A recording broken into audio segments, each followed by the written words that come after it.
Hai, shalom everybody. Shalom saudara-saudara yang terkasih di dalam nama Tuhan Yesus.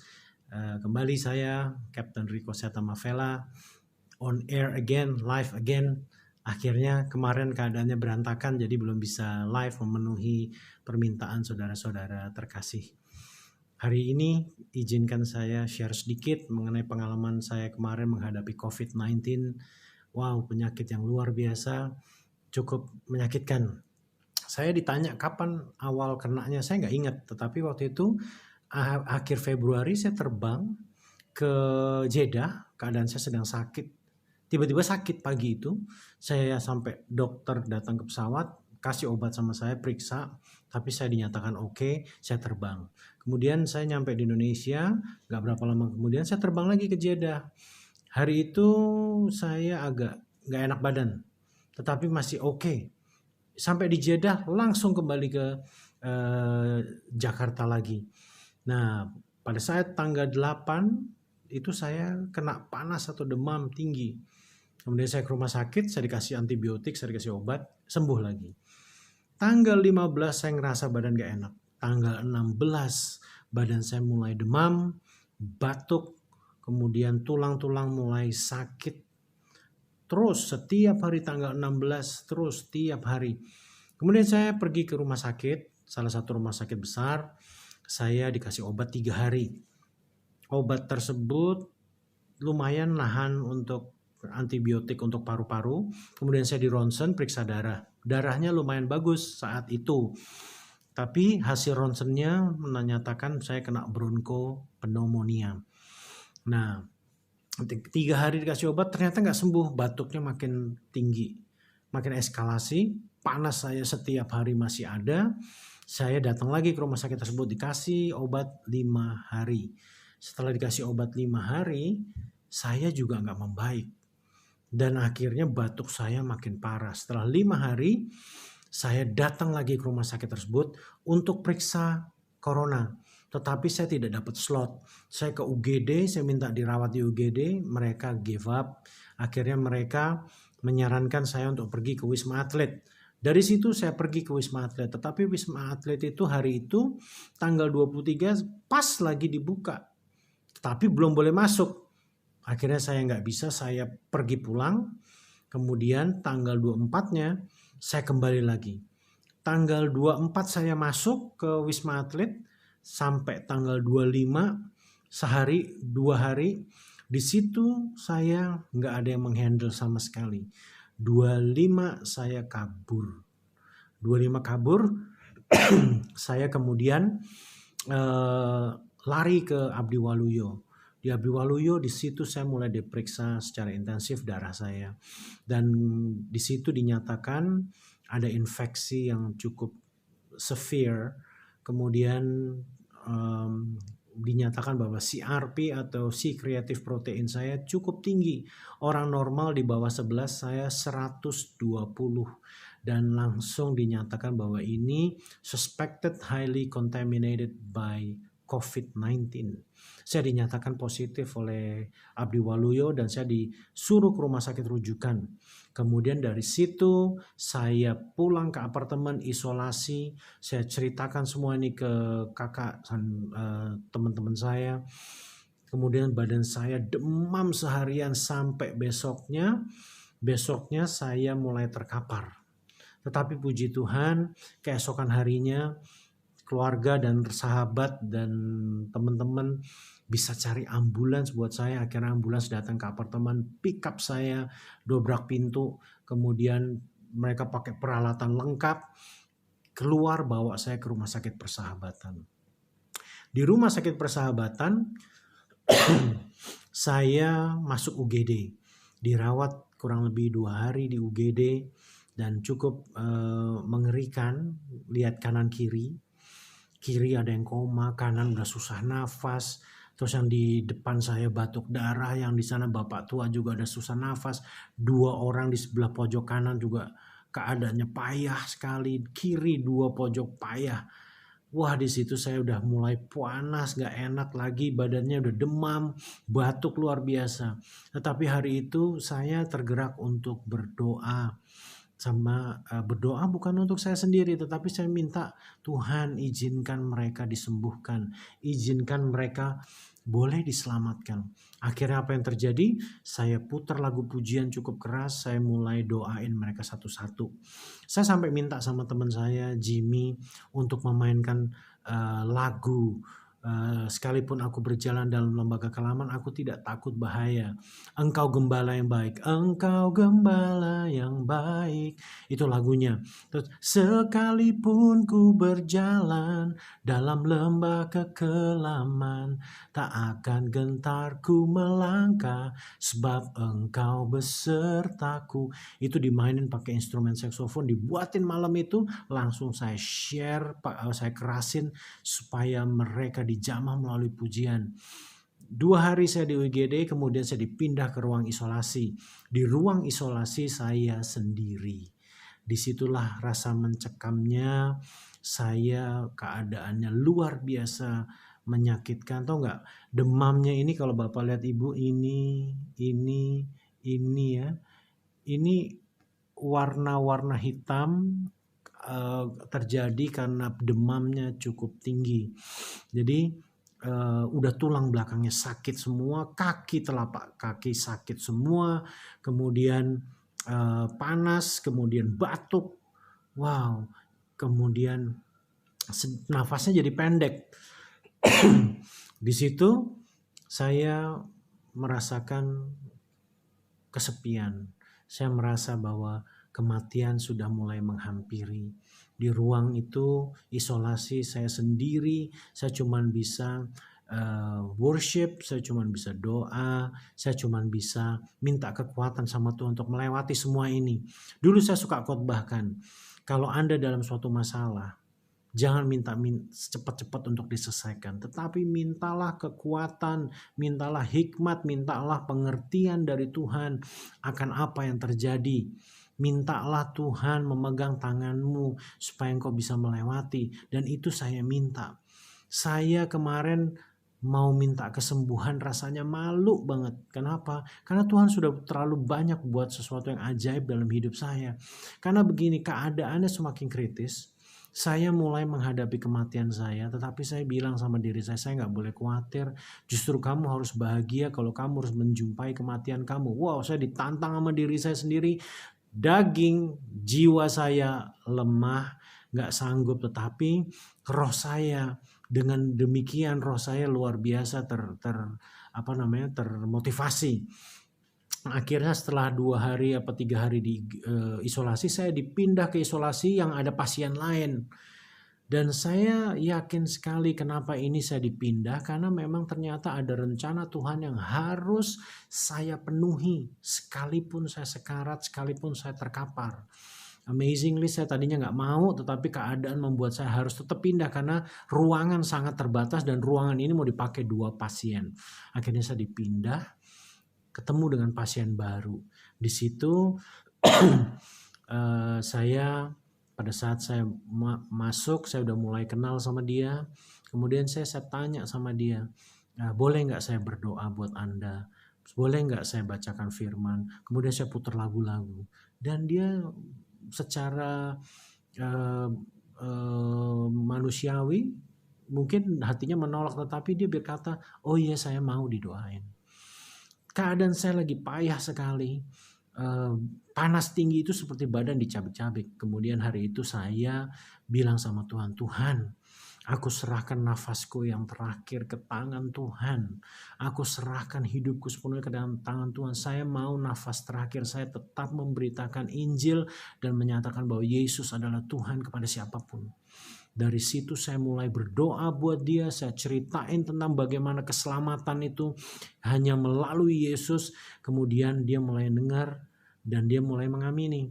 Saya berdoa untuk kesembuhan orang itu. Saya nggak pernah minta kesembuhan untuk saya karena saya tahu bahwa saya udah diambang kan. Lebih baik saya persiapkan diri saya sendiri untuk menghadap Tuhan. Saya minta ampun atas kesalahan dan dosa-dosa, kelalaian apapun, tiap saya cuma konsen di situ. Saya naikkan pujian, saya baca firman, keadaannya payah.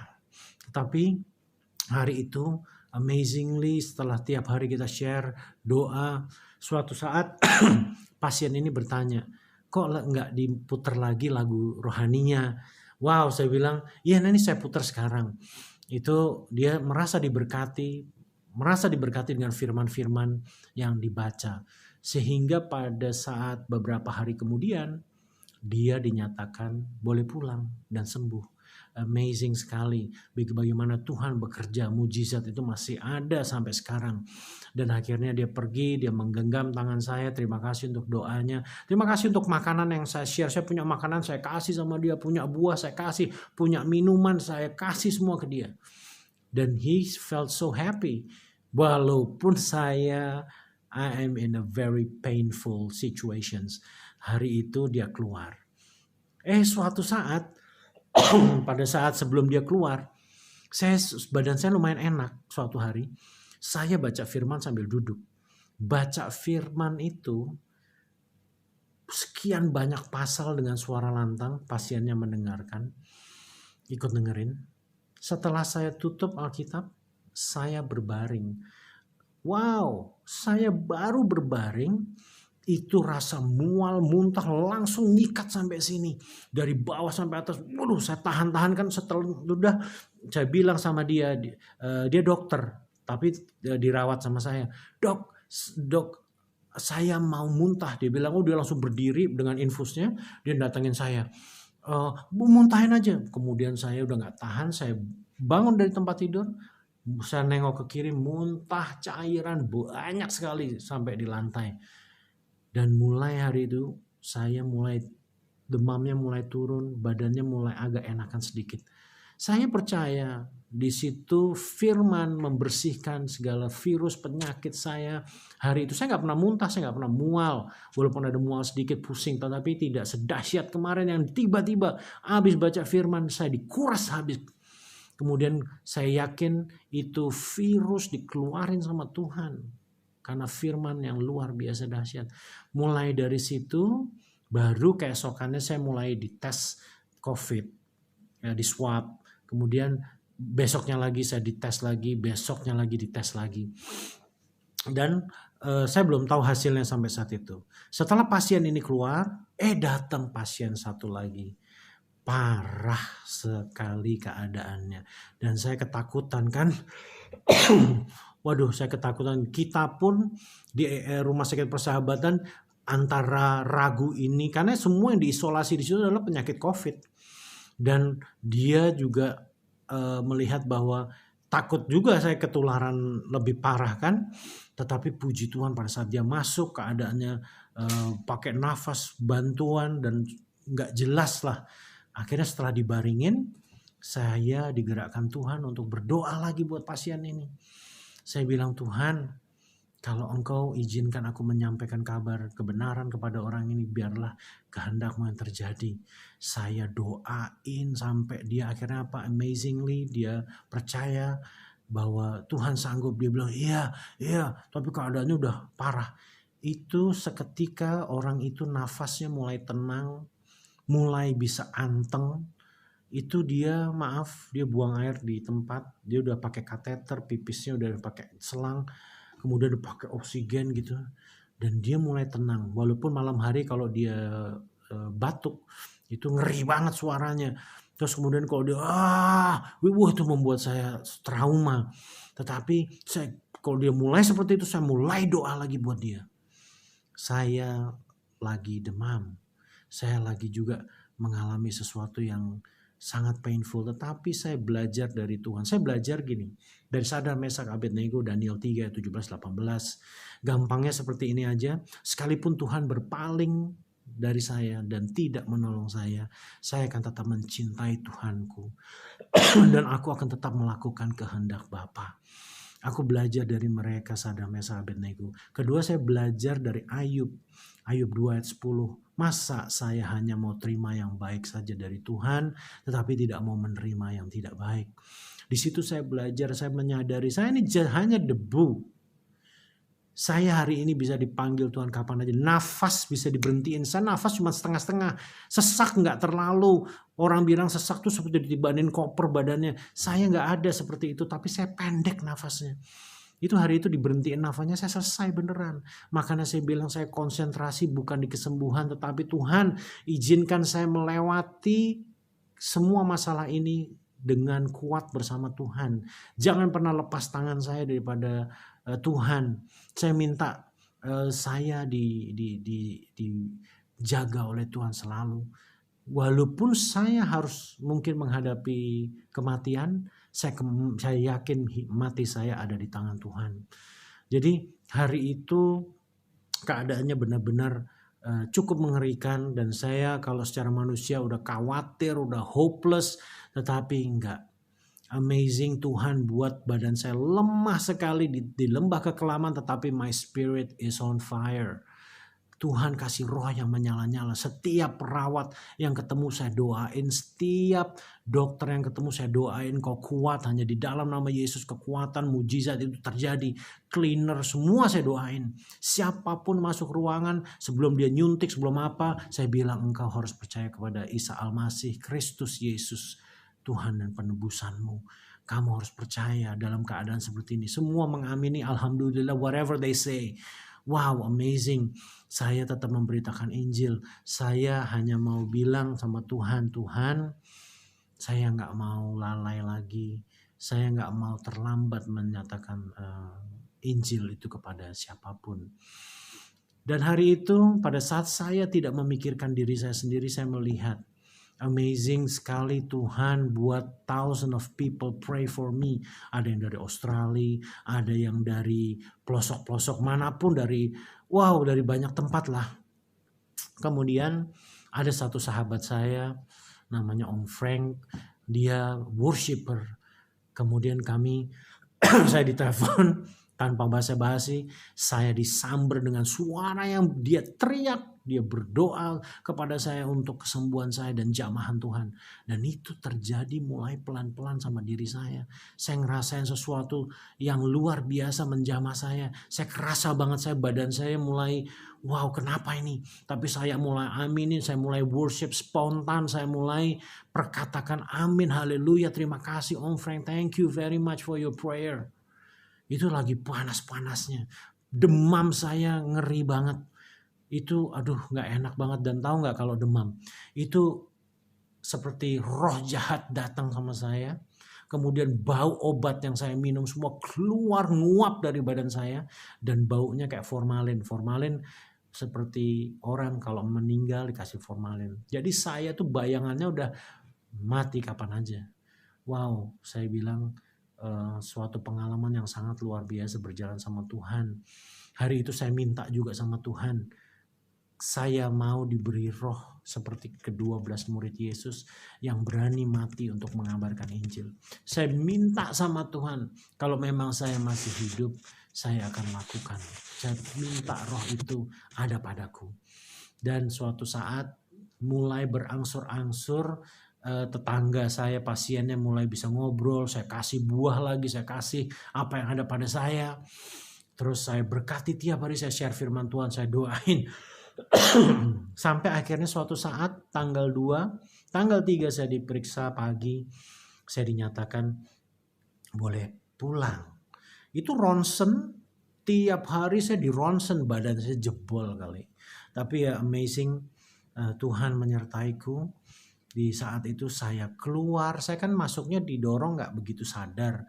Pada saat saya keluar, ternyata tempatnya itu lorong kanan kiri, bangsal-bangsal, tempat isolasi. Saya bisa lihat dari kaca, semua pasien COVID keadaannya parah, dia pakai alat bantu nafas, semua baju dibuka, dikasih alat, I don't know what is that. Kemudian saya mulai doain setiap satu-satu, merinding, saya takut. Kenapa? Wow, ini udah ruang kritis. Pada saat saya diizinkan pulang sore itu, saya setelah mandi, saya lewati bangsal-bangsal itu, kemudian saya berdoa, dan akhirnya saya mencapai pintu pintu terluar untuk briefing dengan dokter di taman. Itu rasanya keluar dari tempat itu seperti keluar dari dalam kubur, dari ruang mayat, karena semua orang udah kritis. Tahu nggak, setiap hari saya dengar orang meninggal. Saya trauma, saya ngeri banget lihatnya, dengernya. dan ruang saya itu ruang negatif. Jadi tekanan udaranya, jadi kok dibuka pintunya bunyi cus. Jadi dipressurize ruang saya supaya oksigennya tetap konsisten. Dan itu saya dengar orang teriak meninggal. Ini waduh ngeri deh. Tapi ya puji Tuhan akhirnya Tuhan izinkan saya lewati semuanya. Dan saya di briefing, paru-paru saya sudah mulai membaik, fleknya sudah mulai hilang, badan saya sudah mulai kuat, hari ini engkau boleh pulang, tetapi suruh isolasi lagi 14 hari untuk melihat apakah simptom itu masih ada. Di apartemen 2 harian saya masih merasakan demam. Batuk sampai sekarang masih ada, tetapi demam puji Tuhan sudah hilang sama sekali, tinggal batuknya sesekali aja. Saya disuruh latihan pernafasan dan 3 hari lalu saya boleh keluar olahraga pagi di Jalan Sudirman. Di situ saya menjumpai banyak sekali jiwa yang bisa disampaikan Injil kebenaran. Mereka kita tolong, kita kasih berkat, dan kita mulai masukkan firman Tuhan supaya mereka diselamatkan. Well, I think this is the purpose of God. Tuhan taruh saya harus sakit untuk saya bisa mungkin menginjili mereka untuk melakukan banyak perkara Tuhan di rumah sakit, mendoakan, dan saya yakin, saya percaya pada saat kita berdoa, orang iman berdoa, ada jamahan untuk mereka. Saya minta yang pertama adalah keselamatan jiwa mereka. Hari itu akhirnya pagi itu saya jalan, saya doain setiap jiwa. Thank you for this purpose. Thank you for experience ini Tuhan. Tuhanku yang telah menyelamatkan aku di Palu, menyelamatkan aku juga dari sakit yang mematikan. Akhirnya saya pulang, berapa hari kemudian hasil tesnya setelah saya muntah itu dinyatakan negatif. Padahal dari Abdul Waluyo sudah jelas dinyatakan positif. Tapi Tuhan amazingly saya yakin muntah itu karena firman Tuhan yang dahsyat membuat darah saya bersih. Dan akhirnya sampai sekarang saya lagi masa pemulihan. Dan tadi saya diwawancara oleh Solusi lewat CBN. Itu wawancara saya pertama, yang kedua saya buat sendiri karena banyak permintaan. Kiranya kesaksian ini bisa jadi berkat. Don't think about your own self. Think about others. Keselamatan orang lain. Pada saat kita memperhatikan orang lain, engkau akan diperhatikan sama Tuhan. Pada saat engkau memberkati orang lain, engkau akan diberkati Tuhan. Tanpa harus kamu minta, tanpa harus kita minta. Trust your God. He knows what He's doing on you. Yang menjadi masalah kadang-kadang kita terlalu banyak minta sama Tuhan tanpa mengerti sebenarnya dia tahu nggak sih, gitu loh. Knowing your God is the most important. Faithful God. You have to have a faithful to God because your God is a faithful God. Setialah sama Tuhan. Percayakan semuanya sama Tuhan. Dan sekalipun aku berjalan dalam lembah kekelaman, aku tidak takut bahaya sebab Tuhan menyertaiku. Mazmur 23 ayat 4. Dan itu menjadi pegangan hidup saya. Pengalaman di Palu pun saya menggunakan ayat itu. Dan sekarang aku pakai lagi ayat itu. Terima kasih udah mendengarkan kesaksian ini, kiranya menjadi berkat. Dan saya pun boleh share pengalaman ini. Sebetulnya sekali lagi, ini bukan testimoni tentang saya. It's about your God. It's about our God. He is a living God. Tuhan yang hidup, Tuhan yang nyata, yang setia, yang perkasa, menyertai hidupmu dan saya. Kita harus doain para perawat, kita harus doain para dokter, cleaner yang bekerja di rumah sakit, semuanya. Kita bekerja, kita berdoa juga untuk ojek online. Itu orang kirim vitamin, orang kirim baju untuk saya, orang kirim apa aja lewat mereka loh. Mereka 24 jam kalau Anda mau kirim apa aja mereka selalu on. Dan itu kita doain mereka, kita berkati mereka. Kita berdoa untuk tentara yang 24 jam kerja, polisi, pemerintahan. Kita doain mereka adalah hero of this country. Dan mereka adalah orang-orang yang layak menerima keselamatan, layak menerima berkat dari Tuhan juga. Doalah untuk bangsamu ini agar mereka berbalik dari jalan yang jahat, kemudian menerima keselamatan di dalam nama Tuhan Yesus. Sekali lagi, saya Captain Rico Setamavela. Trust your God. Pengalamanku, mungkin pengalaman yang viral 2, tapi sebelum-sebelumnya saya punya cerita yang luar biasa bersama Tuhan. Simple aja, mobil saya dulu pernah diisi bensin sama Tuhan. Tapi nanti saya ceritanya one day ya. Tetapi memang yang viral 2 ini sih. Tapi thank you once again for watching. God bless you. And salam penginjilan. Jangan lupa yang terpenting adalah amanat agung di dalam hidup kita. Lakukan itu setiap kita. Lakukan amanat agung. Selamatkan jiwa-jiwa. Maka engkau akan berjalan dan engkau akan melihat tangan Tuhan menyertaimu. Terima kasih, Tuhan Yesus memberkati. God love you and I love you. And once again, God bless you. Terima kasih buat keluarga yang telah pontang-panting untuk saya. Terima kasih untuk sahabat-sahabat saya terkasih yang telah menolong saya, yang berdoa untuk saya. Thank you for everything. I don't know how to repay, tetapi aku percaya blessing dari Tuhan is upon you all. Memberkati semua kalian yang telah berbuat banyak untuk saya. Terima kasih untuk segala-galanya. Thank you for watching. God bless you. Bye-bye.